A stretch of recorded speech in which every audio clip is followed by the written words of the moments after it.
I just had cheddar cheese and marshmallows for breakfast. Y'all ready to party?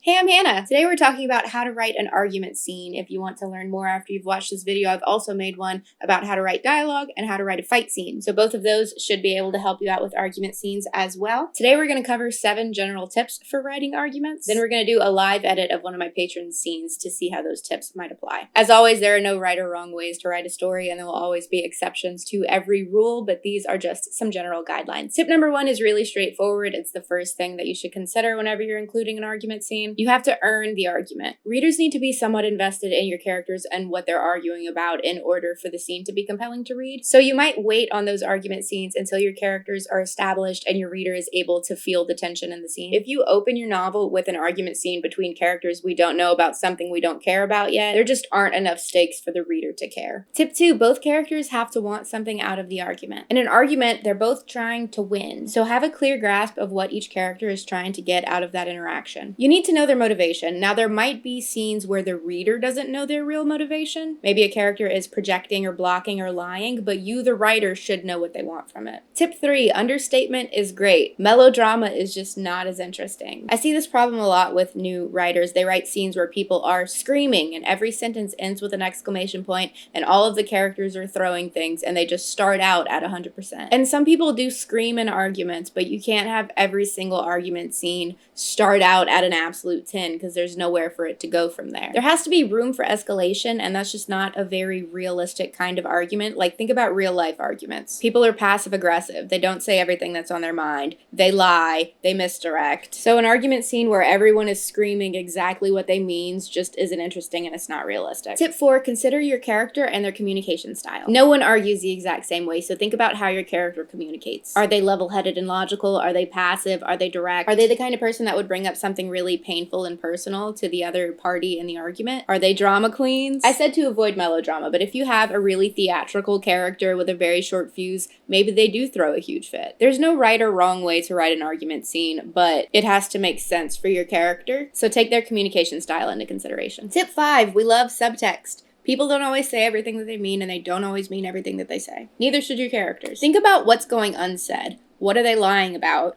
What do they really mean? Are they actually mad that their spouse didn't unload the dishwasher, or did they find out about a secret affair and they're not ready to address it yet, so they're lashing out about something benign? If you read my first collection, I have a story called Winnow, where the character is really annoyed by stuff that her girlfriend is doing, but she's not actually bothered by that. She's just missing her ex, and she's projecting that onto her current girlfriend. So you get all these little argument scenes about stupid stuff, and as a reader, you know that it's not actually about that. There's something else. And that's just how real life is. Most arguments aren't actually about the thing that they're about. So think about using subtext and what's left unsaid to make your arguments more dynamic and interesting. Tip 6, think about breaking it up with some action. Straight dialogue is sometimes fine, but it's usually good to have something else happening. It can make scenes more interesting and it can up the tension. You've probably seen this scene a lot. It might even be tropey, but whenever a romantic couple is having like a lover's quarrel during battle, I'm not saying write that scene, but it's a good example of having layers of things happening. Not every argument scene needs that, but sometimes it's good to have a scene doing more than one thing, or to keep it interesting, or to maybe juxtapose something like a lover's quarrel on a battlefield. If an argument scene isn't working for your story, maybe it just needs to be put into another scene where something else is happening to make it more interesting. Tip 7, escalate. Both within the argument itself and throughout the book, the tension should be rising. The stakes need to get continuously higher, and if it starts at the top, there's nowhere for it to go. Think about TV series. The first season is gonna have an antagonist, yes, but it's not the super boss. To keep viewers interested over a much longer story arc, you start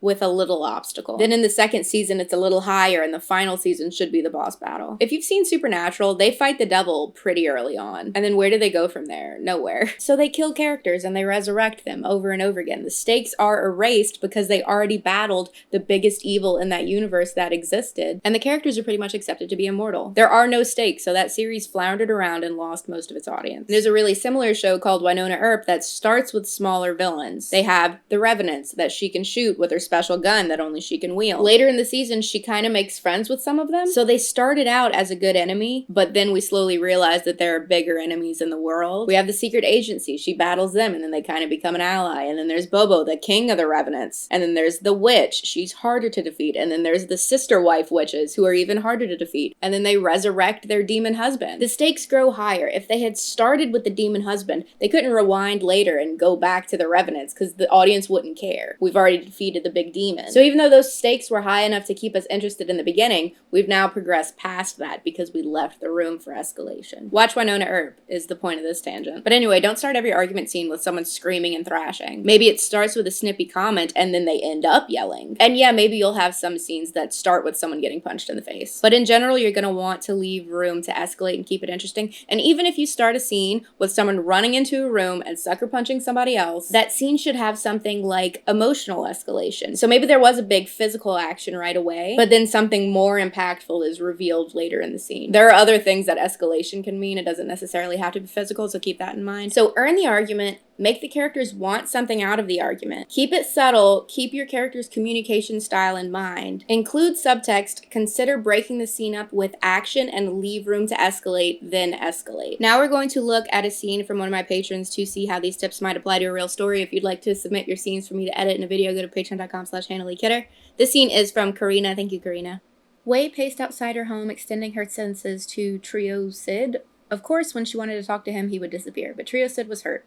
He heard her promises to leave. We got some perspective switching type of vibes happening. He could always hear her now, even when he wasn't trying. Her thoughts sometimes would burn into his mind, disrupting his activities. Wei came into his life as an accident, but had given it meaning for the first time. For the first time, he wasn't alone. There had been thousands of cycles, and now she was here. But soon, she would leave him for the humans, and he couldn't believe. She watched some agent die. Their whole world was past the bounds of Pharaoh, but he could never leave the Pharaoh's soul in it.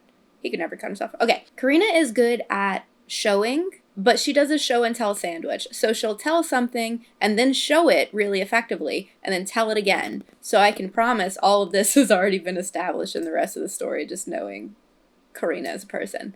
So I'm just gonna beep, have her pacing outside her home. It was time to face her and to face the end. He managed to put one foot in front of the next, emerging into the clearing in front of her home. This is kind of weak description because put one foot in front of the next is a cliche. We have rep of front for no reason. She was right, he was always near. Hello, his voice was soft and sad. Gone was the bite of anger.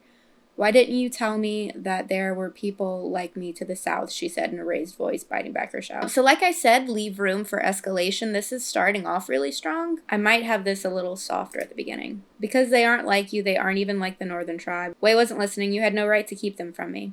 They aren't good people, Wei. The northern people fled from them and what they... I don't care, Trey, Wei interrupted. I don't care why you thought it was a good idea or what you think they did. Trio Sid's shoulders slunk. I just want you to be safe. Wei's face wrinkled. You just don't want to be alone. I'm leaving as soon as Landis as well. You don't want to be alone either, Wei. The only difference is that only I can see that I'm not. It's a little confusing. But Wei was already back in her hut and Trio Sid was speaking only to the wind and the trees as he always had. Oh, I like that a lot because Trio Sid, Tree Seed, this character is like a forest spirit and he was used to being alone. Then Wei was a baby that he found in the woods and ended up saving. But this is a good line. Okay, I might extend this moment here just to be a little more specific. So she's living in a hut, we said. So we could say Wei paced out in front of her hut. Like... maybe not exactly that, but just something a little extra. I actually don't know if it's snowing right now. I read the opening chapter of this book and there was snow. I don't know if there's still snow. It's years later. There probably isn't, but oh well. It was time to face her and to face the end. Okay, so I'm going to make it clear that we're in Trio Sid's perspective. So we could just put maybe Trio Sid inhaled. It was time to face her. She's got the repetition here because it's dramatic, so to make it a little more dramatic, we can make it separate sentences. Even though this is a fragment, that's fine in creative writing. It doesn't really matter. Trio Sid inhaled. It was time to face her, to face the end. We could also put time to face the end, or... it's actually a little melodramatic. I'm going to take it out. I might take that out, too. Just because it's okay. So ignore everything I said. Trio Sid inhaled. Take out managed because that weakens it. Put is kind of non-specific, so we can use something a little more tangible. Dropped or something. He dropped one foot in front of the next, emerging into the clearing in front of her home. We already know that we're in front of her home, so we can just put clearing. She was right, he was always near. This is out of place. That feels weird. Hello, his voice was soft and sad. Gone was a bite of anger. I'm gonna take that out. His voice was soft and sad. There's something missing there, too. That could be stronger, but I'll leave it for now. Why didn't you... take out ever. Why didn't you tell me there were people like me? I'm gonna put a little action here, like her reacting to him showing up. So maybe she stopped walking but didn't look at him or didn't look up. Why didn't you tell me there were people like me? I don't like biting back her shout. I think that's a little dramatic for the beginning. So we could describe that there's an edge in her voice. So I like the word bite, so we can work with that. Her teeth tore a bite off the end of her question. What do you guys think of that sentence? Let me know in a comment. Every time I write a sentence like this, I'll look at it the next day and it's either the coolest thing or it doesn't work at all and I have to delete all of it. We'll see. I think I'm going to cut this back to because they aren't like you. And I want Trio Seed doing something else. Like, he's sad right here. So we could show that just like Trio Seed Watcher. Because he's like looking at essentially his child that he's losing. So I might even put like a bit of description of her right there. That he's like still seeing her as a baby or something. We can take off Way wasn't listening. You had no right to keep them from me. Could also make this like cut off. They aren't good people, Way. The northern people. I don't like the repetition of people. We just say northerners fled from them and what they... I don't care, Trey. I don't like that they keep repeating each other's names. And now we can bring her explanation point. I don't know. I don't care. And then instead of interrupted, we can just give her doing an action like Way slapped her arms to her sides or something. I don't care what you thought it was a good idea or what you think they did. Face wrinkled is a little vague. We could say her forehead pinched or something. You don't want to be alone either. Don't like the name repetition. This is not really how people talk. Be alone either. The only difference is that only I can see that I'm not. Maybe if we take the word only out, that'll make the only difference is that I can see that I'm not. That he's not alone. Okay, I'm not exactly sure what that means, but I'll leave it. Way was already back in her hut. This kind of seems like she's immediately disappeared. So Way was already back in her hut, slamming the door behind her. That gives a little bit of action for us to like see her leave. Trio said was speaking to the wind in the trees.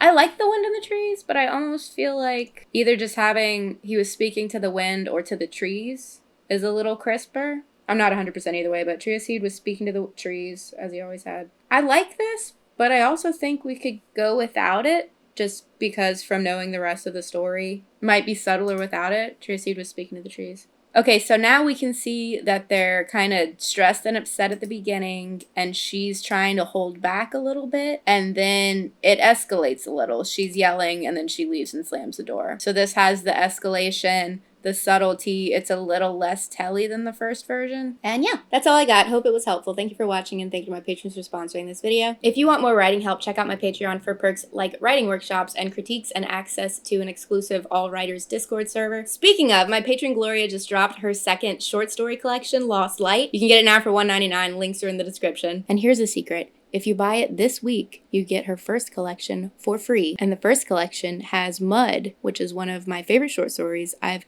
ever read. So if you read it, let me know what you think. Subscribe for a new video every Thursday, and I'll see you next week. Bye.